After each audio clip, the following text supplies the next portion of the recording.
Fala pessoal, beleza? Aqui Brunão Game Tech. Tô pintando na sua tela de novo e esse é o Sejamos Francos. Antes de começar o vídeo, um aviso rápido pra vocês. Tem um mosquitinho aqui me atrapalhando. Sai, mosquitinho. Oh, chato. Aviso antes de começar o vídeo. Se vocês notarem uma luz vazando aqui atrás de mim, é porque eu tô usando uma ring light para poder proporcionar uma iluminação melhor, para poder aparecer melhor no vídeo, porque só a luz do meu quarto é uma luz bem forte, é uma luz de LED, mas não adianta, por isso que eu preciso da ring light para poder aparecer melhor, pegar melhor os detalhes no meu rosto, o que tá aqui atrás de mim, que inclusive é o tema de hoje do vídeo, tá? Made in Brazil. A gente vai falar aí dos jogos nacionais e não apenas isso, da indústria, como anda a nossa indústria de videogames como um todo. Desde o começo até os dias de hoje, a gente tem que voltar lá atrás para poder entender como chegamos até aqui. Lembrando que eu não vou fazer uma análise de mercado, sabe, pegar números, crescimento, lucro, não. Isso aqui é um canal de videogame e tecnologia, isso aqui não é um canal de economia. E se você quiser ver números, dados e outras coisas, procura uma fonte mais especializada, porque aqui eu só vou dar um resumo geral de tudo. Bom, para entender como é que a nossa indústria se situa hoje, a gente tem que voltar lá atrás, para uma época onde talvez muitos de vocês nem eram nascidos. Eu não era, você que está me acompanhando provavelmente também não era, só os nossos pais, os nossos avós lá com seus 30, 40, 50 anos. Eu tô falando de 1983, gente. 83, quando teve a primeira vez de distribuição oficial de videogames aqui no Brasil, tudo certinho, direitinho, com representação, com licença e tudo, que foi o Atari. Sim, o bom e velho Atari. Polivox e Gradiente se juntaram, criaram ali uma joint venture, licenciaram a marca Atari direto dos Estados Unidos e trouxeram para cá. Isso em 83, quando a indústria de videogame praticamente nem existia aqui no Brasil ainda. E a gente estava entrando ainda nesse contexto na época de reserva de mercado, reserva de informática. Era uma lei de 84, Política Nacional de Informática, PNI. O que essa lei fazia? Ela blindava a indústria nacional de tecnologia e impedia que empresas estrangeiras se instalassem aqui. Por isso que nos anos 80 a gente não teve IBM, a gente não teve Apple, pelo menos não aqui no Brasil. Aqui eram equipamentos clones com as mesmas funcionalidades, mesmas características do que era vendido lá fora. Ou seja, o que reinou aqui foi a engenharia reversa. E nisso a gente teve muito clone de videogame também. Não só de computador, mas de qualquer produto eletrônico que você possa imaginar. De videogame principalmente, aqui teve Dynavision, que a primeira versão dele era um clone do Atari. Só depois que ele virou um clone do Nintendo 8 bits, tivemos High Top Game, o Phantom System também era da Gradiente. E detalhe, anos depois a Gradiente iria distribuir produtos oficiais da Nintendo por aqui, mas isso eu vou falar mais pra frente no vídeo. E nessa época aí da PNI, Política Nacional de Informática, o mercado foi dominado por esses videogames clones, né? Clones nacionais de marcas como Milmar, Dynacon. Só o Atari que tinha distribuição oficial aqui no Brasil através da Polivox Gradiente, como eu já falei. Só foi no final da década que veio uma outra representante, uma outra empresa para fazer essa indústria crescer um pouquinho mais, que foi a Tectoy, a famosa Tectoy. Trouxe para o Brasil o Master System e o Mega Drive através de um acordo que eles fizeram com a Sega. Na verdade, eles começaram distribuindo o brinquedo da Sega por aqui. Sim, a Sega também produzia brinquedos antigamente, como por exemplo uma pistola chamada Zillion, uma pistola de laser tag com luz infravermelha, né? Emitia uma luz infravermelha, era um jogo para 4 ou mais pessoas. Você vestia um colete que tinha um sensor infravermelho, e toda vez que você apertava o gatilho, disparava um sensor na pistola e te acertava no sensor do colete, marcando assim o ponto. Isso foi um fenômeno aqui no Brasil naquela época e marcou esse relacionamento da Sega com a Tectoy, começo desse relacionamento, né? Porque depois eles iam expandir os horizontes, trazendo o Master System para cá. O Master System e logo depois o Mega Drive, que aliás é o meu videogame favorito de todos os tempos. E não é por saudosismo não, tá? É porque Eu gosto muito dele mesmo. Claro que o PlayStation 2, que eu também tive e aproveitei bastante, vem logo depois, mas o meu favorito de todos é o Mega Drive, sem dúvida. Videogame do meu coração até hoje. Logo depois veio a Playtronic, que foi uma outra união, Estrela e Gradiente. A mesma Gradiente que já havia distribuído o Atari aqui no Brasil através da Polivox. Elas se juntaram, firmaram uma parceria com a Nintendo e formaram a Playtronic, que trouxe o Super Nintendo aqui pro Brasil e ficou um bom tempo aí disputando inclusive mercado com o próprio Mega Drive. Só que essa primeira fase da nossa indústria nacional de videogame tinha um porém: a gente só trazia de fora, a gente não produzia nada original ainda, a gente não lançava jogos em português. Na verdade lançava, mas eram jogos traduzidos, tipo o Phantasy Star, lá do Master System, foi um dos primeiros casos, se não o primeiro caso de localização de videogame para nossa língua. O jogo foi todo traduzido pela Tectoy, isso naquela época mesmo. Logo depois teve outras adaptações. Quem lembra de Mônica no Castelo do Dragão, outra joia aí da Tectoy, também modificação de um jogo que já existia, no caso Wonder Boy. Tectoy que também trouxe uma versão de Street Fighter 2 para o Master System, mas isso já foi no final da década. É uma versão do Street Fighter que desafiava as características do console, porque o Master System era totalmente 8 bits. Muita gente, inclusive até a própria Capcom e a Sega também, imaginavam que seria impossível rodar Street Fighter 2, um jogo daquele porte, um jogo de luta, em um sistema de 8 bits, de uma geração, de uma ou duas gerações atrás do que já tinha na época, né? Naquele tempo já tinha PlayStation, Sega Saturn e tudo mais, mas os caras da Tectoy foram valentes e conseguiram, botaram ali Street Fighter 2, claro que não com todos os lutadores, né? O Street Fighter 2 tem 12 lutadores, o original do fliperama e dos consoles também da época, Mega Drive, Super Nintendo e outros depois do Master System só tinha 8, mas foi uma conversão excepcional que desafiou bem os limites ali da plataforma. Então Tectoy tá de parabéns, adaptação muito boa mesmo com todos os limites daquele tempo. Eles também fizeram uma versão de Duke Nukem pro Mega Drive que desafiou as capacidades da plataforma.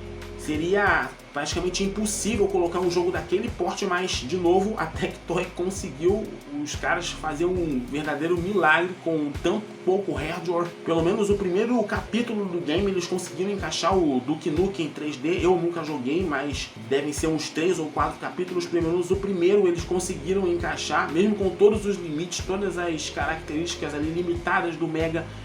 Fizeram de novo um milagre tecnológico, tiraram leite de pedra. E por último teve o Show do Milhão, sim, ele mesmo, o icônico, uma parceria histórica com o SBT, Sega e Tectoy, trabalharam todas as três juntas nessa versão do Show do Milhão pro Mega Drive, com a voz do Silvio Santos e tudo, versão essa que eu tive inclusive, tá? Eu joguei, eu não vou lembrar aqui se eu cheguei no R$1 milhão.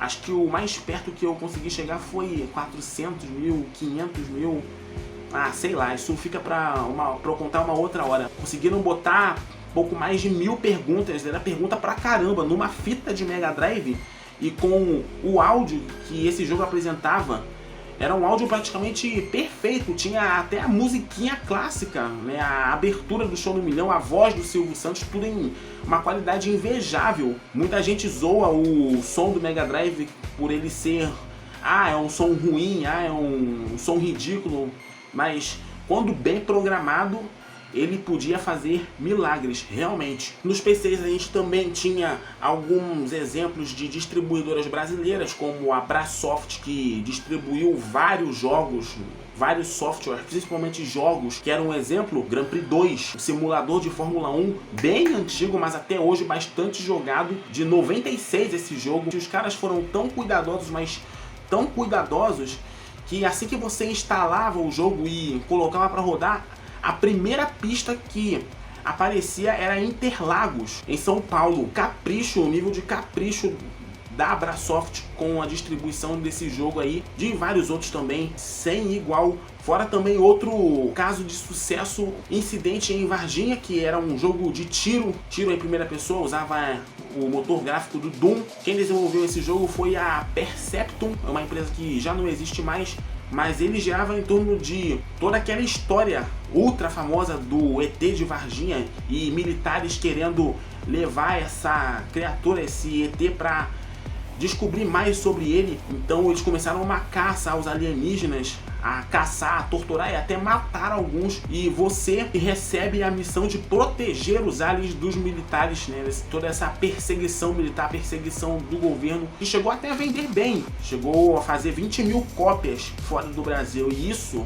para um jogo feito no Brasil, que era considerada a primeira grande produção de game nacional, 20 mil cópias pode se considerar um pequeno sucesso. Só que, como eu falei, nessa época tinha uma particularidade, a gente desenvolvia muito pouco. A nossa indústria nacional aqui de videogames se resumia basicamente em Tectoy e Playtronic, trazendo para cá jogos já famosos lá fora, adaptando eles, e até alguns casos mais recentes também, mais recentes eu digo, ainda na época, mas uns anos depois. Quem vai lembrar aí da Gugu Games e do Pickup Express? Tão falado, tão famoso jogo do Gugu, grande apresentador, que Deus o tenha. A divulgação no SBT, no Domingo Legal. Podia imaginar que era um jogo 100% brasileiro, mas não. O Pickup Express não é um jogo nacional, ele foi feito na Suécia. Ele só foi importado aqui para o Brasil e adaptado para nossa língua, para o nosso país. E nesse meio tempo, no começo aí dos anos 2000, a gente até chegou a ter alguns projetos interessantes de games feitos aqui no país, só que não chegavam a ter muita expressividade, porque o pessoal estava sempre de olho no que era a tendência, no que era moda lá fora, enquanto o nacional mesmo ficava em segundo plano total. Principalmente depois que a Nintendo saiu do país, né? A Sony só veio pra cá em 2009 de forma oficial, trazendo o PlayStation 2 depois de 9 anos do lançamento. De um lado por conta da pirataria, do outro por conta da tributação brasileira, né? A gente sabe como é difícil ser gamer nesse país. O Brasil tem alguns dos impostos mais altos do mundo quando se fala em tecnologia, videogame principalmente. E a gente teve esse recuo, né? Alguns passos para trás, empresas saíram do país, muitos estúdios não sentiam vontade em continuar adiante por conta da falta de divulgação, a falta de visibilidade, porque, como eu já falei antes, era tudo focado por que vinha de fora e o nacional ficava estagnado, ficava parado. E agora, com a chegada dos jogos independentes, né, os jogos indies, a distribuição digital, a explosão da internet, das redes sociais, a gente teve aí um reerguimento, um grande reerguimento da indústria nacional, principalmente com o aparecimento de novas produtoras, novos estúdios desenvolvendo jogos ótimos e assim botando o Brasil numa posição de destaque em relação ao cenário internacional. E esses novos estúdios brasileiros estão produzindo jogos excelentes, de destaque mesmo, e um deles é o Aquiris Game Studio, uma desenvolvedora lá de Porto Alegre, que trouxe pra gente o Horizon Chase, que é um game de corrida super legal, super bacana, que eu já trouxe gameplay dele aqui no canal. O vídeo é meio antigo, mas vale a pena conferir, tá aqui em cima na bolinha. Ele tenta recriar aquela sensação, aquele sentimento dos jogos mais antigos, tipo OutRun, Top Gear. Inclusive, eles foram tão fundo nesse negócio de nostalgia que trouxeram até o compositor do Top Gear para fazer as músicas desse game. Então, quem pegar para jogar e ouvir a trilha do Top Gear e for comparar com a trilha do Horizon Chase, vai ver que as músicas são muito parecidas. Ele começou sendo um jogo para celular, né, para Android e iOS, depois ele saiu para outras plataformas, ganhou aclamação mundial, prêmios, apareceu em revistas, sites, saiu para PlayStation, Xbox, agora chegou no Nintendo Switch e recentemente ganhou uma expansão que é mais do que uma expansão, é uma homenagem, que é o Senna Sempre, uma homenagem belíssima ao grande, inesquecível, fantástico Ayrton Senna, maior piloto de todos os tempos.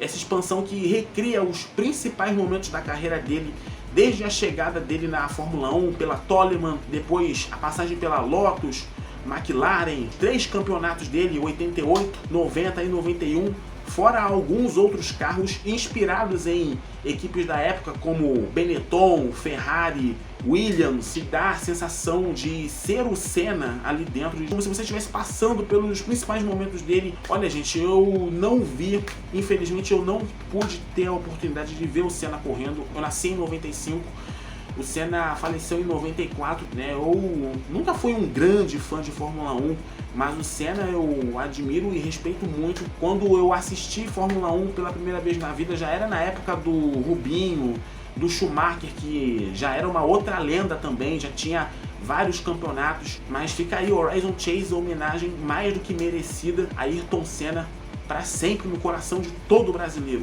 Um outro caso de uma outra empresa que você já deve ter ouvido falar dela, já deve ter topado com ela hora ou outra, são os estúdios Dumativa, também um estúdio brasileiro. Eles fizeram A Lenda do Herói, que é um game de ação plataforma que busca recriar os games antigos de aventura, né, da época do Super Nintendo e do Mega Drive. Tem um pouquinho de Zelda, tem um pouquinho de RPG. Eu já vi gameplay dele, é bem legal, muito bem feito, muito bem ilustrado. Os personagens são riquíssimos em detalhes, tudo respeitando ali a estética da época dos 16 bits. E fora todos esses que eu falei, tem outros 3 que eu quero muito comentar, esses mais recentes que tiveram um destaque também em portais e sites. O primeiro deles é Brazilian Root, que é um jogo de tiro em primeira pessoa, um FPS que se passa no Rio de Janeiro. Só que é um Rio de Janeiro totalmente imaginário, com lugares inventados, com bairros inventados. E a história dele tem bem um vibe de Tropa de Elite. Tropa de Elite, o melhor filme nacional disparado, na minha humilde opinião. Capitão Nascimento, Matias, o Neto, que era o Caio Junqueira, ator muito bom, que descansa em paz. E tinha bem essa vibe mesmo de Tropa de Elite. Na verdade, o Brazilian Root foi bem influenciado por esse filme. E a história dele é até que simples, até que não é tão profunda. É um político candidato a governador do Rio que já foi membro das forças especiais, das operações especiais. Ele tem a sua filha sequestrada há um mês das eleições por um mega empresário do crime, e ao invés de mandar a polícia toda atrás dele, ele resolve as coisas de uma forma pessoal. Muito bem feito, muito bem programado, e aparenta ser um jogo bem difícil, porque você não pode pegar muita munição. Na verdade, você não tem munição para pegar, você tem que ir pegar as armas dos inimigos que vão caindo. Nunca joguei, mas eu já assisti as gameplays e aparenta ser um game pra lá de desafiador. Parece que não é pra qualquer um não. Um jogo produzido pela Pátria Games. Eu não sei de que lugar é esse estúdio, mas provavelmente deve ser um estúdio aqui do Rio mesmo. Tem mais. 171, o GTA brasileiro. Quanta gente não já sonhou com um GTA aqui no Brasil, no Rio, ou São Paulo, ou Belo Horizonte. Inclusive, quem é da época de PlayStation 2 como eu vai lembrar que nos camelôs aí da vida tinha um GTA Rio, que na verdade era um GTA San Andreas todo modificado, todo mexido, só com coisas do Brasil, só mudava a imagem, não mudava mapa, não mudava muita coisa, né? Fomos enganados, fomos muito enganados. Quem mais foi enganado aí com esse tal GTA Rio? Ou então GTA São Paulo, tinha também um tal de GTA São Paulo que era outro GTA San Andreas modificado, mas tinha muito mais desse GTA Rio. Se você já foi enganado também, como eu, bota aí nos comentários. 171 é o sonho que se realiza do GTA brasileiro. O jogo se passa em São Paulo e o protagonista é um jovem chamado Matias, ou Mateus, ou Lucas, eu não sei qual é o nome dele, do protagonista. Ele tenta vencer na vida, né? Tenta vencer na vida, só que encontra muitos obstáculos, muitas barreiras e acaba indo parar no mundo do crime. Trabalha para chefões do crime, para grandes organizações. A Beta Games Group que fez esse jogo, uma equipe pequena, mas eles botaram uma dedicação enorme nisso. Se não me engano, eles estão trabalhando nesse projeto há mais de 4 anos. Tem que bater palma mesmo, porque tá muito bem feito, tá muito bem planejado. Sensacional. 171, o sonho que se realiza de um GTA aqui no Brasil. E o último que eu quero falar desses jogos nacionais mais recentes é o Rio Raised in Oblivion, voltando aqui pro Rio de Janeiro. Um apocalipse zumbi que tomou conta da cidade, e aí você se vê no meio de polícia, bandido, de político também, um monte de gente, todo mundo lutando com todo mundo e você lutando para sobreviver. É um misto de jogo de tiro com sobrevivência. Todos esses três que eu falei, do Brazilian Root, do 171 e do Rio, eu já assisti gameplays de todos esses três, muito bem esforçados. Rio, Raised in Oblivion, quem fez ele foi a First Phoenix, também outro estúdio brasileiro muito competente, que tem que bater palma para esse pessoal, porque a dedicação que eles botam para botar jogos de relevância aqui no nosso mercado, que é tão dominado por estrangeiros, agora com a facilidade da internet, a distribuição digital, eu digo que como que a gente está hoje? O Brasil se colocando de maneira mais contundente nesse mapa aí da indústria mundial de videogames. Acredito que a nossa indústria aqui de jogos tem potencial sim para competir com os grandes mercados, Estados Unidos, Europa, Japão. Eu acredito muito nesse potencial que a indústria de games brasileira, se continuar nessa pegada, se continuar nesse ritmo, produzindo ótimos jogos, jogos competentes, jogos bem esforçados, bem programados, vai sim chegar no mesmo patamar das grandes empresas, das grandes produtoras, dos grandes mercados. Já está nesse caminho, colocando o Brasil de fato mais do que ele já está, né? Sem contar aí os jogos online, que o Brasil é um dos países que mais consome jogos online no mundo. Se continuar nessa pegada, vai ter muita coisa boa saindo aqui do Brasil para o restante do mundo. Eu acredito fortemente nisso. Só lembrando mais uma vez, isso aqui não foi uma análise, uma opinião de mercado, né, com números, com dados, com estatísticas, não. Porque eu já falei lá no começo do vídeo, isso aqui é um canal de videogame, de tecnologia. Eu não sou economista, isso aqui não é um canal de economia. Se você quiser dar uma olhada em informações mais técnicas, específicas, aí você procura em outro lugar, porque o que eu fiz aqui nesse vídeo só foi dar uma opinião pessoal sobre como a indústria de videogames do Brasil começou, se desenvolveu e como é que ela está hoje, qual que é a posição que a gente está no mercado mundial de jogos. É um assunto que eu queria falar há um tempo aqui no canal, que eu senti agora vontade e necessidade de falar sobre isso, até porque, como eu já falei, se continuar nessa pegada, o Brasil ainda tem muito para oferecer quando o assunto é videogame. Bom, e é isso, esse foi o Sejamos Francos de hoje. Se você curtiu o vídeo, dá o seu like, compartilha, fala aí o que você achou do vídeo. E se você é novo por aqui no canal, se inscreve e ativa o sininho para não perder os lançamentos. Me segue também nas redes, tá? Eu tô no Facebook, no Instagram e também no Linklist. Aqui Brunão Game Tech desligando, mas em breve eu tô de volta. Fico ligado, um abraço para você, se cuide, fique bem, muita paz para todos nós, que o mundo está precisando real de paz. Até a próxima e fui!